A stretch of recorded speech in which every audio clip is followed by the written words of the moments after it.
Hi Smith Grove kids! I hope that you've been having a lot of fun at home with your families this summer and finding safe things to do. But most of all, I hope that you've been working through your devotionals that we sent home. We sent home, What is a Christian and Growing in My Faith? I have a story for you today, and while I'm reading it to you, I want you to be thinking about the things that you've been learning in my Growing in My Faith book. So the story that I have for you today is called Your Special Gift by Max Lucado. Punchinello stepped out of his little house, looked at the bright orange sunrise, listened to the singing birds, and smiled. "What a great day, Eli," he shouted up to his maker.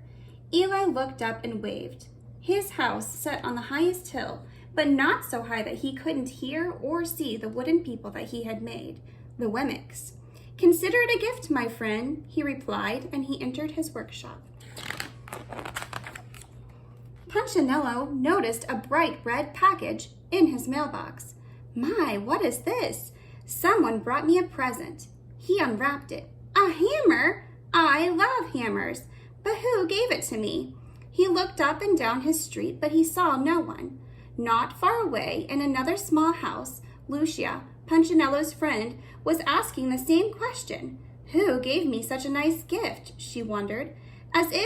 As she lifted the lid off of the box, she found outside of her front door a paintbrush, a palette of paint. "I love to paint, but who knew?" Splint and Woody lived down the road from Lucia. They found their gifts at the foot of their beds. "Wow, thanks, Woody," Splint exclaimed. "I didn't give it to you," Woody replied. "Did you give this one to me?" He held up a green box with a yellow ribbon. "No, but let's open our presents." "Sewing stuff!" Woody held up a needle and a thread. "I love to sew." Splint was just excited. "A guitar! I know how to play one of these." "Who do you suppose bought these gifts to us? And why?" Woody asked. Splint and Woody weren't the only curious Wemmicks. Hans, the baker, announced to his wife, "Look, a new spoon!" Violet, the florist, found a beautiful vase on her doorstep. Even the mayor and his wife discovered gifts. "Look, a bucket and a brush," the mayor beamed. "I love to clean things. Why, when I was a little Wemmick—" "Not me," his wife said. "I don't like to clean anything." "That gift must be for you." "And this one must be for you," replied the mayor as he reached further into the box. "Look, a book! A storybook for the little Wemmicks. What fun! Who gave us these gifts?" he asked his wife. "I don't know," replied the mayor, looking out his second-floor window to the street below. "But I see some little Wemmicks who could use a story." The mayor and his wife looked down at a very tired Wemmick family. A mother and a father were leaning against a wagon.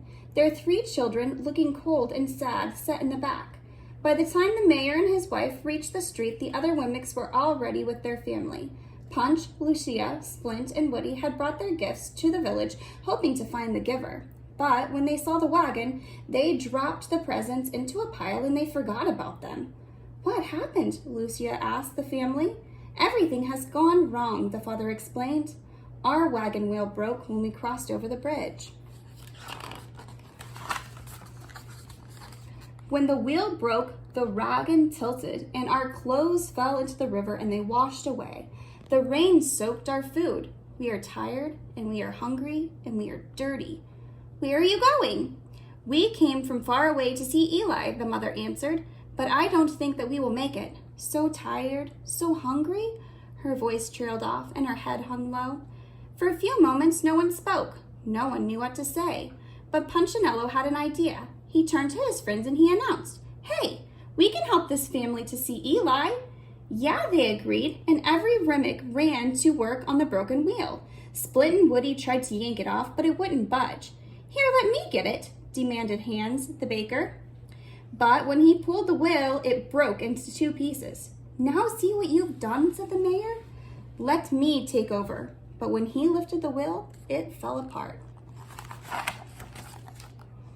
"This isn't working," Punchinello thought, but he did not know what to do.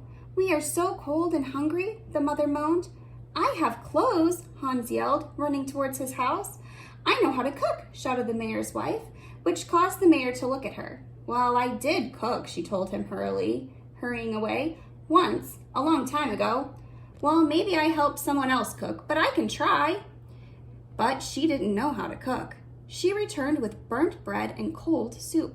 And Hans brought clothes, but not the clothes that the family could use. They were cut to fit his short, square body. This isn't working, Punch said to himself again, but he did not know what to do. Neither did anyone else. The family still shivered and their tummies still growled. What's more, the Wemmicks began to argue with one another. Your food is not fit to eat, Splint told the mayor's wife, and your wheel is not good for rolling, she replied. When Lucia chuckled, Splint yelled at her. And you haven't helped at all. Well, I don't know what to do. None of us do, said Punchinello. That's our problem. He flopped down on a box and he plopped his chin into his hands. Something isn't right. Everyone grew quiet. You bet it's not right, agreed Lucia. But what can we do? Punch lifted his head and he smiled. I know. Let's go to ask Eli. Everyone liked this idea, so together they walked up the hill to Eli's workshop. Punchinello knocked on the big wooden door. Eli opened it wearing his apron and a warm smile. Hello, friends.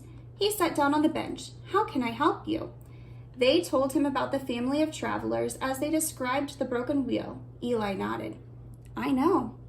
When they told their maker about the lost clothing and the ruined food, he nodded again and said, I know. They're coming to see you, Eli, Lucia added. I know, he smiled. You know, she asked. You knew about the wheel and the food and the clothing? I did. You knew they were coming to see you? He nodded again. Lucia looked at Punch. Punch looked at the others.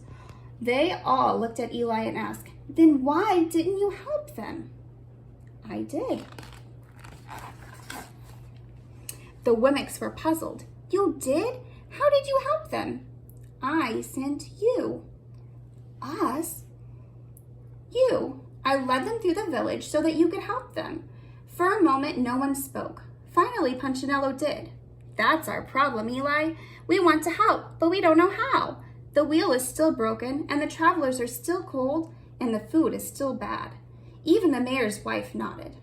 Sounds to me like everyone is doing something, and no one is doing the right thing, Eli explained. What? Splint and Woody asked. Try this, Eli smiled. Each of you do the most what you are best to do. The villagers pondered his words. Do the most of what you do best, Eli repeated. You have gifts, don't you? For a moment, no one spoke. Then Punchinello remembered. I do. I have a hammer. And I have a guitar, Splint piped up. Someone gave me a needle and thread, Woody added. One by one, the Wemmicks announced their gifts until Lucia realized. Did you give those to us, Eli? The maker nodded and smiled. Use the gifts I gave you. Don't try to use a gift that you don't have. Just do the most what you do best at. Feeling much better, they returned to the village and they walked straight up to the pile of gifts. Punchinello took his hammer, looked at the wagon, and said, I can repair the wheel with this. Woody took his needle and thread. Time for me to make some clothes. Hans the baker cooked with his spoon. The mayor cleaned the wagon with his brush, and Lucia decorated it with her paint. After the baker fed the family, and Woody finished sewing the new clothes, the mayor's wife read stories to the children, and Splint sang them songs. Not for long, however. The family was so tired that they soon fell fast asleep, and all of the Wemmicks agreed to meet the next morning and take the travelers to Eli. As the sun rose up, a group of happy Wemmicks led the wagon and the travelers up the hill. The birds sang and the Wemmicks smiled. When they reached Eli's house, he was glad to see them. Looks like you made some progress. We sure did, Eli, Punchinello smiled. Thank you for the gifts. Know anyone else who needs some help? The end. So in this story, we know that Eli represents God.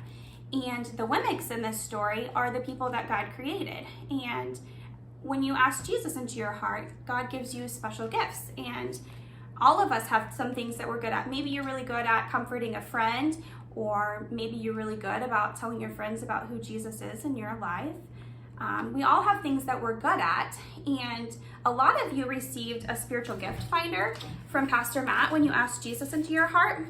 And some of the Wemmicks had gifts that they had in this story, and they represent like your spiritual gifts, like that you learned about in your gift finder. And I want you to think about the things that you might be good at and use those to help somebody this week. Maybe you need to help mom around the house a little bit, and you can be a servant and help her in that way. I also have a special challenge for you guys to do. I want you to ask your mom or dad or even a grandparent or a brother and sister what their favorite Bible verse is, and you can have them try to help you post it below. And even better yet, you can try to memorize it. I want you to think about all these things this week until we meet again. And I want you to encourage you to keep going through those devotionals that we sent you, Growing in My Faith and What is a Christian with your mom and dad. And if you have any questions, you can reach out to me or Miss Debbie online. We would love to answer your questions. Or maybe you don't know what spiritual gift that you're really good at and you want to take that gift finder again, you can get in contact with us and we can get one of those sent to your house. So, thanks guys.